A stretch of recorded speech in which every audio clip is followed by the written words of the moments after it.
그럼 토요 랭킹쇼가 뽑은 오늘의 첫 번째 핫 랭킹으로 갑니다. 바로 북한군 파병입니다. 국정원은 북한이 러시아에 지상군 12,000명을 파병하기로 결정했고 특수부대 1,500명은 이미 도착했다고 확인했습니다. 북한이 러시아 남부 최전선까지 참전해 총알바지 역할을 할 거다, 이런 관측이 나오는 가운데 유사시 러시아군의 한반도 자동 파병도 가능한 혈맹이 되는 것 아니냐는 분석입니다.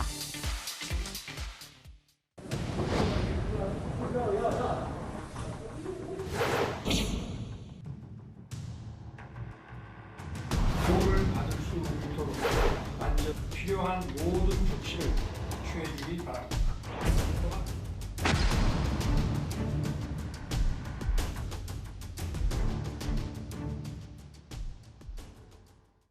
스튜디오에는 엄효식 한국국방안보포럼 사무총장, 이종근 시사평론가, 최진봉 성공회대 교수, 김수민 시사평론가 나오셨습니다. 어서 오세요. 북한군의 러시아 파병이 확인되면서 한반도 정세가 요동치고 있습니다. 우리 정부는 북한 병력의 러시아 파병을 공식적으로 확인했는데요. 국정원에 따르면 북한 특수부대 병력의 러시아 수송이 이미 시작됐다고 합니다. 엄효식 총장님, 그러면 이 추가 파병이 계속 이어질 거라고 지금 예측을 하고 있던데 어떻게 보십니까? 네, 이미 한 일주일 전부터 우크라이나 발로 해서 북한군이 그 러시아로 이동을 했다. 또 이제 우크라이나와의 어떤 전장에 투입될 것이라는 얘기가 나왔었는데요. 우리 이제 국가정보원에서 공식적으로 어제 확인을 했죠. 북한군이 최종적으로는 1만여 명이 투입될 것이고 현재 선발대가 1,500명이 러시아 블라디보스톡 지역에서 투입 전 준비를 하고 있다고 이제 발표를 했는데요. 아마 북한군이 러시아로 이동을 했고 그 병력이 조만간 우크라이나 전에 참전하는 것은 여러 가지 정황으로 볼 때 사실인 것으로 보여집니다. 그리고 현재 1,500명이지만 언론에 알려진 것처럼 만여 명의 병력이 추가적으로 파견될 가능성도 분명히 있다고 보여집니다. 예. 국정원은 북한의 파병 정황과 관련한 몇 가지 근거를 제시하기도 했습니다. 그중에서 눈에 띄는 부분이 바로 AI 안면인식 기술인데요. 사진을 보면서 좀 설명을 드리겠습니다. 우크라이나 정보기관과의 협력을 통해서 이 러시아와 우크라이나 전선에서 활동 중인 것으로 보이는 이 북한군 추정 인물의 사진이 지금 왼쪽에 떠 있습니다. 이 사진을 국정원이 분석했더니요. 지난해 8월 김정은 위원장을 수행했던 인물과 사실상 동일 인물임이 확인이 된 겁니다. 지금 사진에서 굉장히 유사한 모습을 보실 수가 있습니다. 총장님, 어쨌거나 이 안면 기술을 인식 기술을 통해서 이 파병 정황은 물론이고 이 미사일 기술자라는 사실까지 확인이 됐어요. 네, 맞습니다. 보통 안면 인식 기술이 어느 정도 수준인지에 대해서 의문이 있었는데 이번에 이것을 밝혀낸 것을 보니까 저 부분의 기술이 북한군이 현재 우크라이나 전에 참전하고 있다는 명백한 증거가 될 수 있거든요. 예. 지난해 그 김정은이 미사일 공장을 방문했을 때 옆에 수행하던 북한군 미사일 전문가였거든요. 저 인원이 북한을 떠나서 우크라이나 지역에 또는 러시아와 우크라이나 싸우는 전장지에 가 있다는 것이 안면 인식 기술 하나로 확인이 된 거기 때문에 우리 입장에서 볼 때는 매우 중요한 증거라고 볼 수 있겠습니다. 그렇군요. 이처럼 국정원이 정보 입수 경로와 확인 방식 등을 이렇게 구체적으로 공개하는 건 극히 이례적이다, 이런 분석도 나오고 있습니다. 이종근 평론가님. 네네.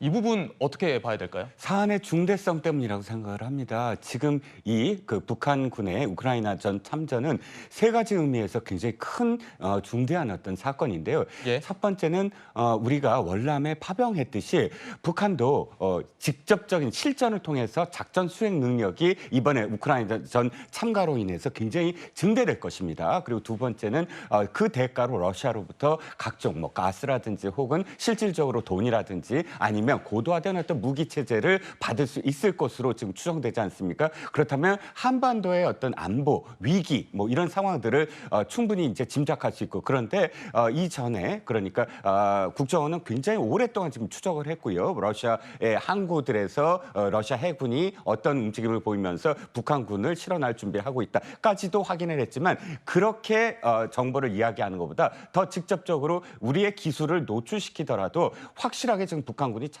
참전하고 있다는 것을 확인시켜야만이 이 사안의 중대성을 충분히 정치적으로 반영할 수 있겠다라는 판단이 국정원에 있었던 것으로 보입니다.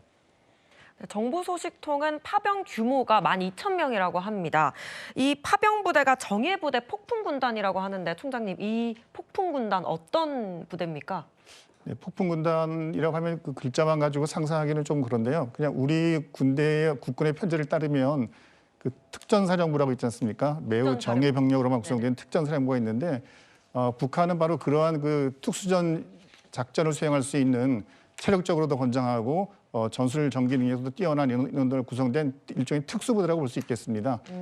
최근 그 김정은이 여러 북한군 부대를 시찰하는 모습이 나왔는데요. 그 중에서 저러한 특수전 부대를 방문해서 그 병사들이 인민군들이 사격 훈련하거나 이런 것들을 지켜보는 장면이 연속적으로 보도가 됐었거든요. 네. 왜 그런가라고 되게 궁금했었는데 이번에 밝혀진 것을 보면 아마 그런 것들에 대비해서 김정은이 사전 저런 그 폭풍군단에 대한 사전 뭐 임무 상태를 점검한다거나 준비한다거나 하는 것으로 해석이 됩니다. 네. 이 12,000명이면요. 이 폭풍군단 예하 4개 여단에 해당하는 북한군을 파병하는 이런 대규모 부대입니다. 총장님, 이 대규모 부대들이 구체적으로 어디에 좀 투입이 되는 겁니까?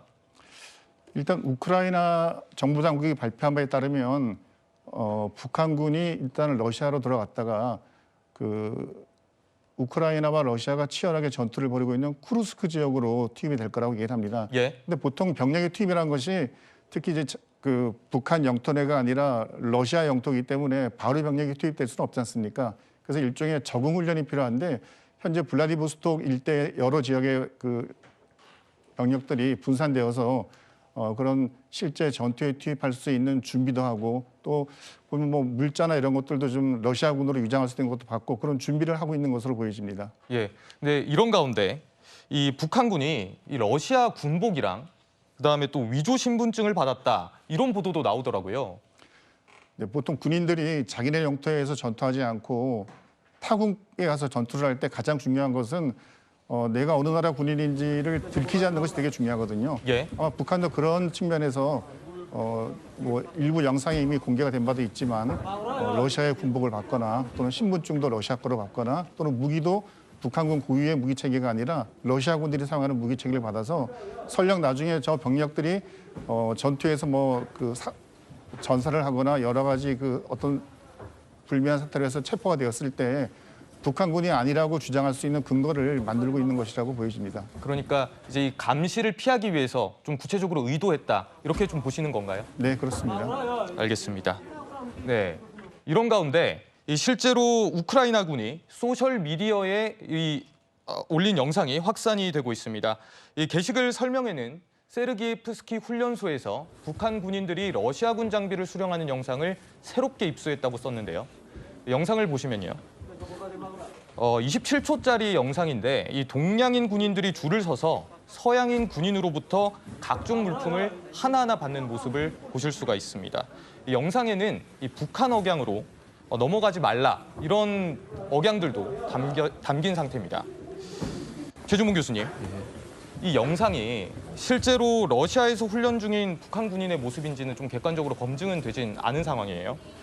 그런데 이제 북한군이 여러 정황을 통해서 좀 참전한다는 게 확인이 된 상황이다 보니까 이 우크라이나 대통령은 북한의 파병이 세계대전을 위한 첫 단계다 이렇게도 표현을 했어요. 좀 어떻게 진단하십니까? 그 1차적으로 이런 북한의 행동은 대단히 잘못됐죠. 그러니까 정황으로 보면 여러 가지 정황상 그럴 가능성이 높아지고 있다고 생각해요. 예. 이건 뭐 확실한 증거가 있냐 이렇게 얘기할 수는 없겠지만 지금 여러 가지 상황들로 보면 그런 관계가 형성되고 있다고 보여지는데 이게 단순히 그냥 러시아에 북한군이 가서 도움을 준다는 차원을 넘어서서 북한과 러시아가 더 밀착해지는 거 아니겠습니까? 예. 그렇게 되면 한반도 위기는 점점 높아지는 거예요. 물론 뭐 3차 대전까지 간다면 좀 지나친 표현이지만 이런 북한의 행동 자체가 한반도 위기를 강화시키는 그런 또 높아지게 만드는 요소로 작용하기 때문에 대단히 잘못된 행동이라는 생각이 들고요. 또 러시아가 지난번에 푸틴 대통령이 북한을 방문해서 서로 서명하면서 뭐라 그랬습니까? 북한의 전쟁이 발발하면 러시아가 지원하고 참전한다는 얘기까지 포함이 돼 있어요. 이런 관계로 발전돼 가고 있는 게 아닌가 하는 생각이 든다는 거예요, 지금. 저런 행동도 제가 볼 때는 발표는 아니었지만 이면이나 아니면 다른 방법으로 저런 걸 얘기했을 가능성도 저는 있다고 생각합니다. 푸틴하고 김정은하고. 그런 상황이기 때문에 저렇게 도발적으로 다른 나라의 전쟁에 군인을 보낸다고 하는 건요, 상당히 우려를 많이 해야 되고 깊은 고민 가운데 이루어져야 되는 거예요. 저렇게 두 사람이 앉아가지고 자기들의 이해관계에 따라 저런 행동을 하는 거 예. 한반도 그리고 전 세계에 전혀 도움이 안 되는 그런 행동이라는 생각이 듭니다. 알겠습니다. 북한이 대규모 지상군 파병을 결정한 건 이번이 처음입니다. 엄 총장님, 이 북한으로서는 이 파병을 했을 때 아무래도 현대전 기술을 좀 습득할 수 있다는 장점도 있겠지만 또 한편으로는 이 북한군 파병이 된 북한군들이 나중에 다시 돌아와서 또 체제를 이완시키는 것 아니냐 이런 지적들도 나오더라고요. 좀 득과 실을 어떻게 따져볼 수 있을까요? 과거에는 북한군이 뭐 아프리카 지역에 교관 요원 수십 명을 보내는 그런 경우는 있었는데 이렇게 대규모의 뭐 만여 명의 병력을 보내는 것은 상상할 수 없었죠. 반대로 예전에 어떤 일을 한다는 것은 북한의 상황이 그만큼 절박하고 긴박하다고 또 볼 수가 있겠습니다. 예. 일단 북한이 러시아에 병력을 보냈을 때 얻을 수 있는 가장 큰 이점은 병력과 장비의 뭐 무기체계 수출이겠죠. 북한 입장에서는 외화를 벌어들이는 거죠. 병력을 보내면 그거에 따른 급여가 지급이 돼야 되니까 당연히 이제 외화를 벌어들이게 될 테고, 다음에 이제 북한군의 전투력, 실제 전투에 참전했다 안 했다 이거 경험이 매우 중요한데 러시아 우크라이나 전쟁은 매우 치열하지 않습니까? 어떻게 보면 현대전에 가장 모든 것들이 집약된 곳인데 거기에 들어가서 북한군이 실전 경험을 쌓는다는 것은 나중에 그 병력이 다시 북한으로 돌아갔을 때 바로 우리 대한민국에 대한 위협이 될 수 있는 거거든요. 그런 면에서는 북한이 지금 시점에서 러시아에 병력을 보내는 이유가 될 수 있을 것이고, 또 하나는 북한이 지금 제일 그 기술적으로 좀 아쉬운 부분이 군사정찰 위성의 발사 또는 ICBM 미사일의 뭐 성공 이런 부분인데요. 이런 부분들은 굉장히 많은 기술이 필요하거든요. 예. 북한이 스스로 어렵기 때문에 아마 그런 부분에서 러시아로부터 그런 기술 유입의 어떤 보장을 받는 것이 아닌가라고 생각이 됩니다. 알겠습니다. 같은 질문을 김수민 평론가님께 한번 드려볼게요. 네, 아무래도 뭐 북한 입장에서는 군사를 포함한 여러 분야에서의 지원이라든지 이런 것들을 기대하는 게 있을 것이고, 또 이제 파병을 하면서 사실 이 파병에는 이제 전투 군인뿐만 아니라 해외 노동자로의 송출 이런 것도 포함이 돼 있을 텐데 외화벌이랄까 이런 것들에 대한 기대가 있을 겁니다. 하지만 이것이 역으로 북한 체제를 위협할 수 있는 그런 또 길이 될 수도 있는 게 이제 뭐 예를 들어서 해외에 나갔다가 집단적으로 이탈을 하는 사례가 있을 수도 있는 것이고, 또 나갔다가 들어오는 이 사람들이 북한 내부에 새로운 정보를 또 유입시키는 그럼으로써 체제의 불안이라든지 동요 이런 것들을 가져오는 효과도 있을 수 있을 것 같고요. 예. 어떤 경우는 외화벌이를 했는데 본인이 노력한 거에 비해서 체제 쪽으로 그냥 들어가 버리는 것들 이런 것들 뭐 혹은 중간에서의 착복이라든지 만약에 이런 사태를 또 부조리들을 목격하게 되면 체제의 불만은 더 커질 수 있다라고 하는 점. 그래서 현재 북한 사회가 어느 정도 당면에 있는 위기 이런 것들을 오히려 더 심화시킬 수 있는 위험 이런 것들 충분히 있다고 보여집니다.